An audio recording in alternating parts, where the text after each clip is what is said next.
Hi, I'm Sharon.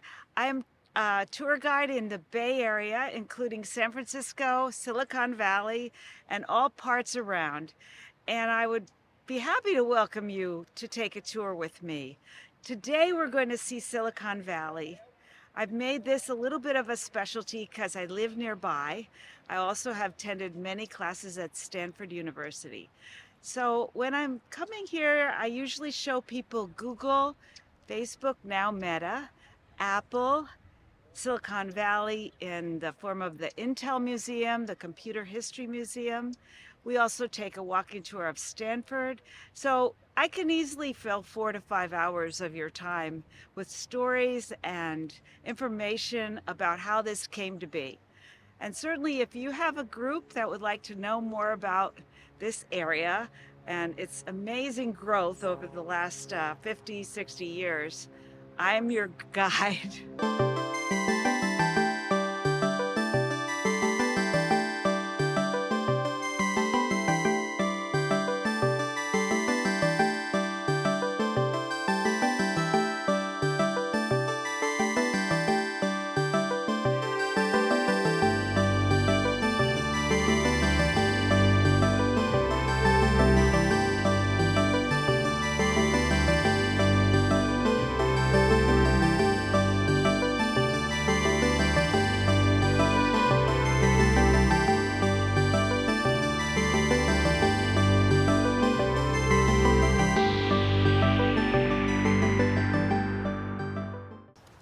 This is the Google bike.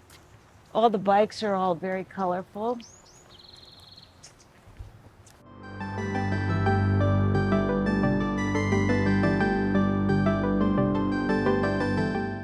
If you are a company and you work with Google and you're invited to come to visit Google, you're not going to go just anywhere. They'll put you in the partner Plex, which has, I guess, cleaned up whatever secret information they don't want you to see. But they have things there that you can meet, and you can also see some, uh, show off some of the products that they've created over time. For example, they had this wall, which was, if you did a search, there was composed of a lot of frames and electronic screens.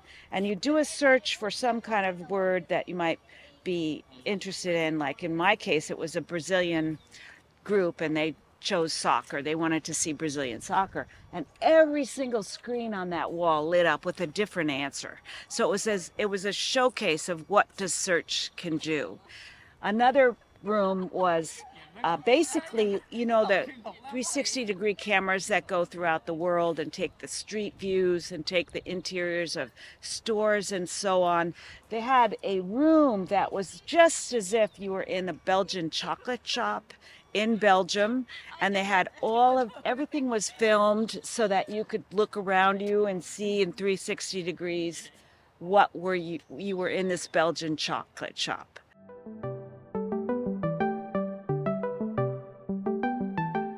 This is the Charlie's Cafe.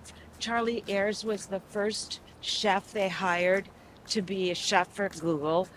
He was once the chef for the Grateful Dead, the rock group. This is now known as Charlie's Cafe.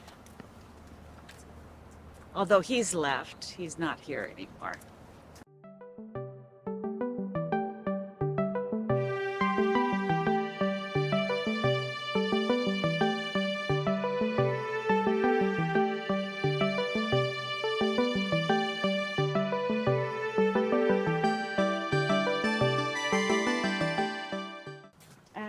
This is kind of where the sports and action is. They have workout rooms in there with machines, and that's a pool. It's small, but it has a current, so you swim against the current.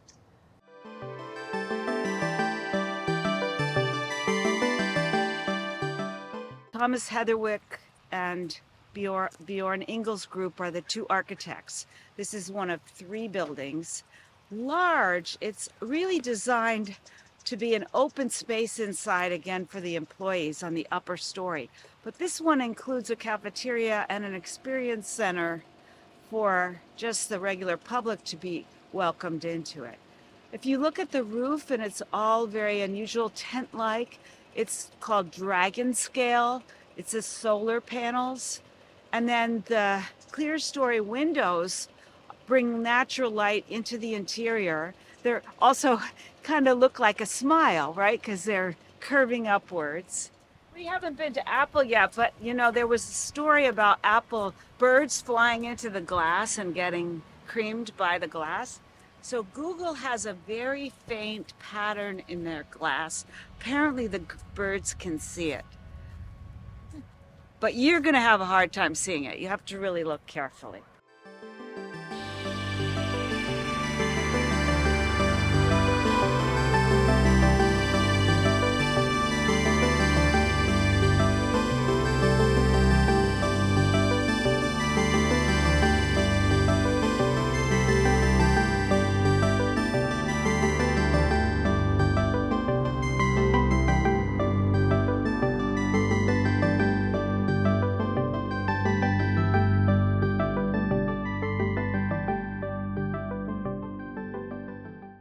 Around here, and I'm sure in Arizona and Washington too, there's so much value placed on sustainability and making products that are not going to wreck the environment. So you'll see explanations for every piece of material in here, like these tabletops are made of certain recycled materials, and these drawings are made by certain artists, and that's all in a piece with the whole creating of the new building.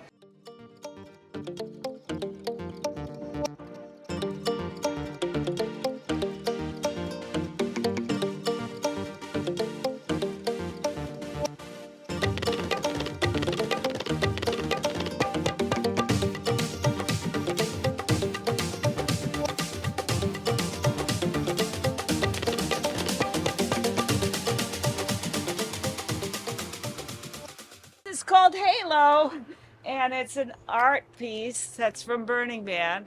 Clearly you're standing inside and you're invited to sort of be inside of a kaleidoscope.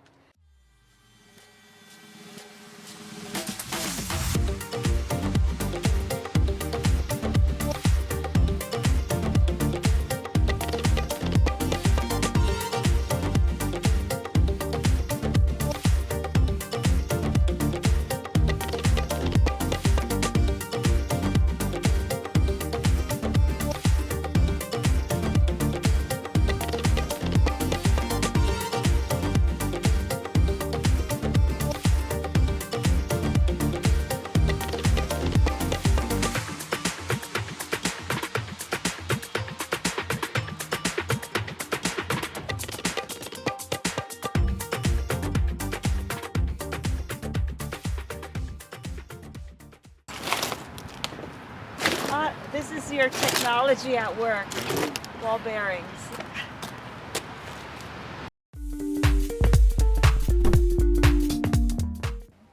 We're at Apple Park Visitor Center, near the Apple headquarters across the street.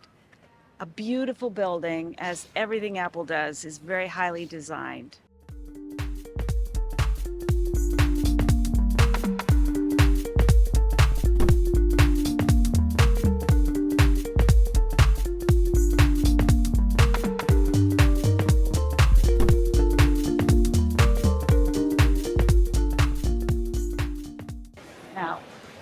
It's just really pristine, kind of sculptural. And you know, they had to work with the city as they didn't want to have all those fire nozzles in the ceiling.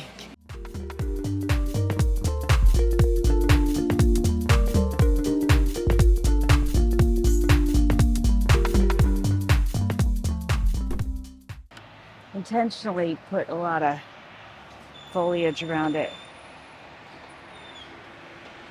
In the winter, when there's less foliage, you can see maybe just the top of the Steve Jobs Auditorium.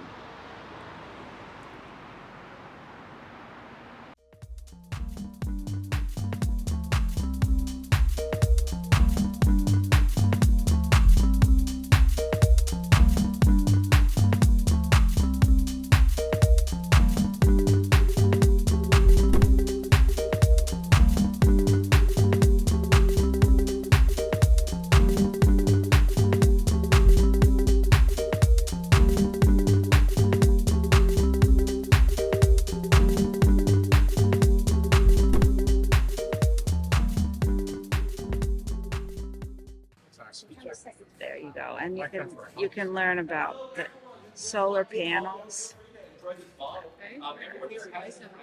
It just shows you where the solar is. Oh my Well, goodness, we are oh, that that gold. And this is about the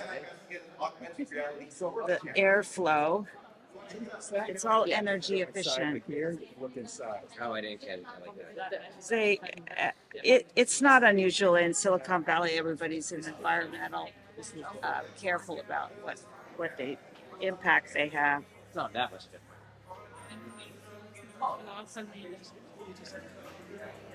There you go. So there's your trees. Lots of trees. Well, now you see inside, but can't see too much. But one of the things about the ring design is that it makes a corridor that everybody has to interact with each other in those corridors. There's no one way to go places. You can only go around. You can see the underground parking. There you go. When Norman Foster was asked what he would do differently, if anything, he was in the Wall Street Journal article. He said he would do differently the parking because he envisioned at the time, they need X number of slots for the cars. And of course they have to follow that. But in the future, perhaps if we had all self-driving cars or Uber or Lyft, you wouldn't necessarily have to have a car parked in a parking lot the whole day. So putting a part of the building aside for just parking might not be as necessary in the future. So the idea was maybe we could have a modular space that would be parking now, but if in the future we don't need it, it automatically could become another part of the building. I think that was thinking ahead a bit.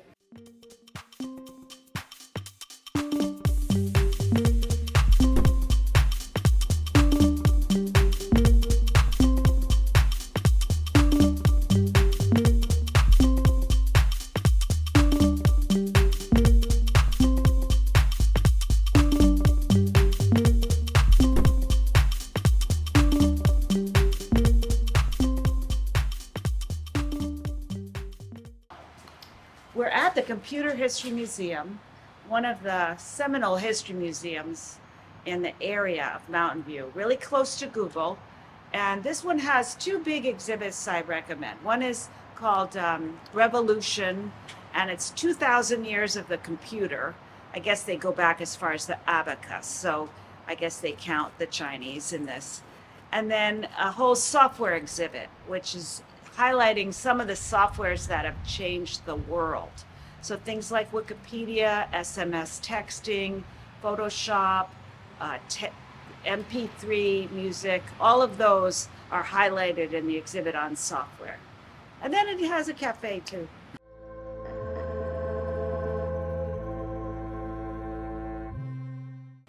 So these are a couple of things if you want highlights. Where is Silicon Valley? Then these highlights.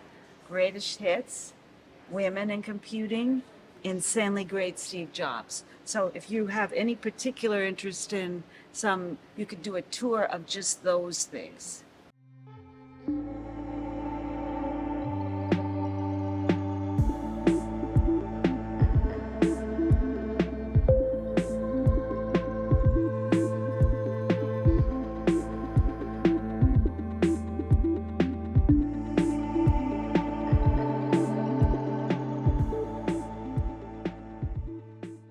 First one that's quite interesting.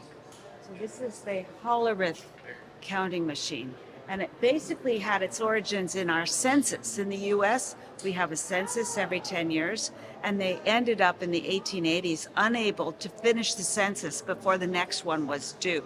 So they figured they really needed a machine, and they had a contest to find one. And this man Hollerith used the idea of punch cards. So if you know about punch cards, they used to use them for looms, pianos, and so on. And he decided he could categorize people and their activities and their jobs and their ages and all of that using the punch card system. So this was the machine he came up with, and it really worked. So this was originally used for our census, and it really helped speed the process up. And you know what's interesting? So this eventually got bought by a famous company that everybody knows, IBM. And this is what was IBM in the beginning. The punch cards came right out of the Jacquard loom. This is the Enigma machine, which, if you ever saw the movie, the one about the Enigma machine with Benedict Cumberbatch after World War II, so they broke the code of the Germans. So they had to figure out, and using a computer, so they made a computer to break the code. And they were successful, of course, but you know, they destroyed that computer after the war. So you can't see it in. So IBM got the lion's share of all the computer business for many years because of this 360 system. It was expensive for them to develop, but once it was done, they were pretty much the big player in every company. In fact, there was this saying that said, no one ever got fired for buying IBM. Besides Intel inventing the integrated circuit, they also came up with the planar process, which was keeping it flat, two-dimensional. It was so much easier to manufacture that way. And that was John Ernie, one of the 8 scientists, and he developed that. So this is more about why their integrated circuit was more successful than the one at Texas Instruments. Although Jack Kilby invented, quote unquote, the integrated circuit at Texas Instruments, and he received a Nobel Prize for that later on. Now, Robert Noyce, who developed it in Fairchild, Robert Noyce died young. He died at age 61, and he never received the Nobel Prize because they don't deliver that posthumously. So they had to figure out how to make images on a screen, and they use pixels, so everything is in the form of a triangle. But in order to do it, the first thing that they did was to use a teapot as their item to try to design around. It has a lot of different kind of planes and features and bulges and negative space. So the teapot was the first model.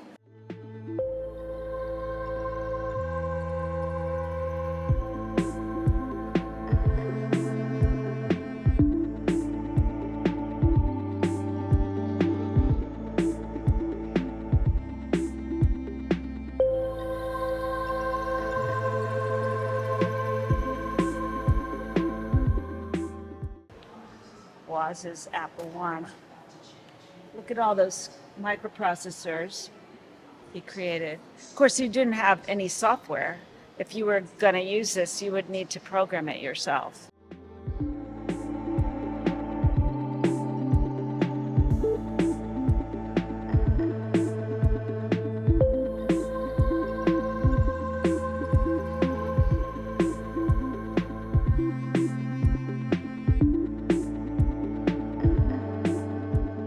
Intel, we're at the headquarters, the Robert Noyce building, and this is a place where we typically bring people to see the museum.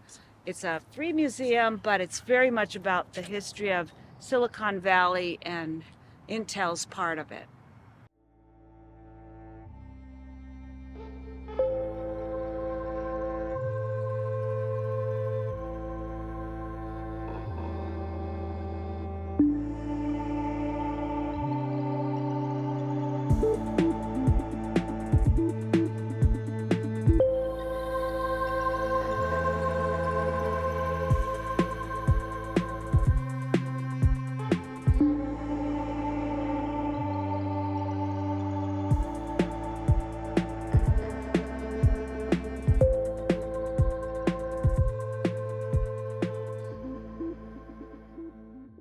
So this is one of those exhibits that you can interact with, you know, like like how fast is fast. Okay, you go like that. How many nanoseconds did it take me to do that? 295,000,414,000. Now, let me try again. Oh, 84. million. Now I'm much faster, much faster. How about, oh, no, bad. Silicon ingot. And it's made of sand, which has been subjected to heat and pressure and creates this ingot. And then they slice it. It's what it looks like when they've sliced it. And then that gets etched with photolithography.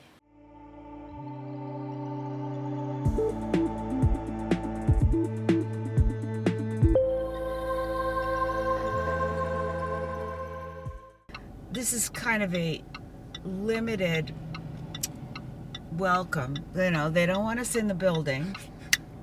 They are okay with you taking a picture of the sign. So everybody gets to sit, the visitors parking is right there, and you get to see the sign, and then please leave, you know.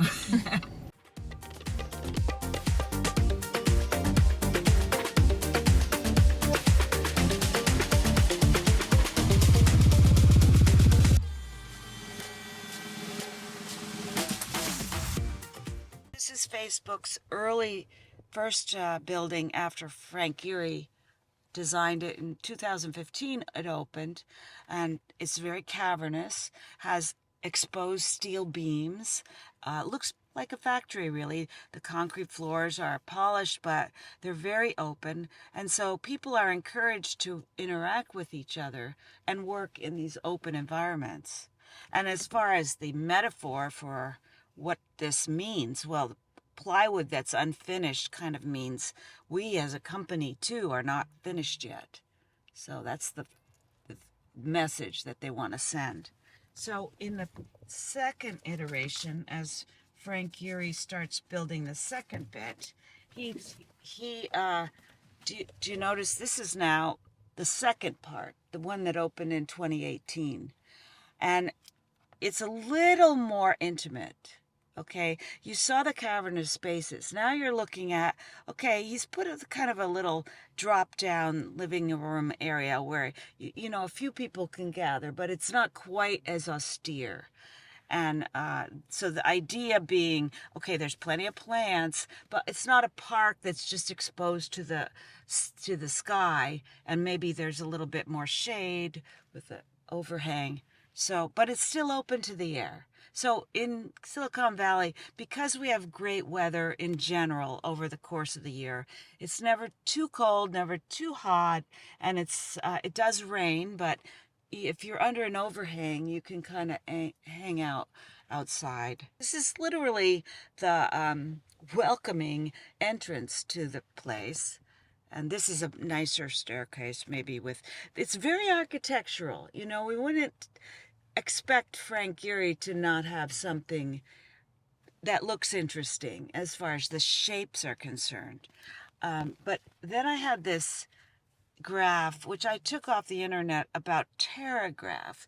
So Facebook is not alone, Meta is not alone in trying to speed up things with the 5G or even beyond that networks. But the last bit is always the hardest, and they've got this network of line of sight sensors. So looking at the hardware, this is the post for the lamps, and they put various sensors on these posts that then connect up to the building itself. So they can take advantage of this being a campus, and they can control how this line of sight sensors work. And then whatever software they impose upon this system will compel packets of information to go as fast as possible, depending on where the pathways are the clearest. So the Teragraph network, they've been testing this out from maybe the last 8 years or so. I don't think this is not brand new. And I'm not sure what the latest is on this. So this may be a bit dated, but they've been using it in other countries. So it's also, in contrast to fiber optics. Fiber optics are probably state of the art, but that's a little bit expensive. So they're trying to find ways to do it for less money, with more possibility. Like this equipment is already installed in many city streets and many campuses. So you don't have to install a new light post. It's already there. They call it street furniture, if you will.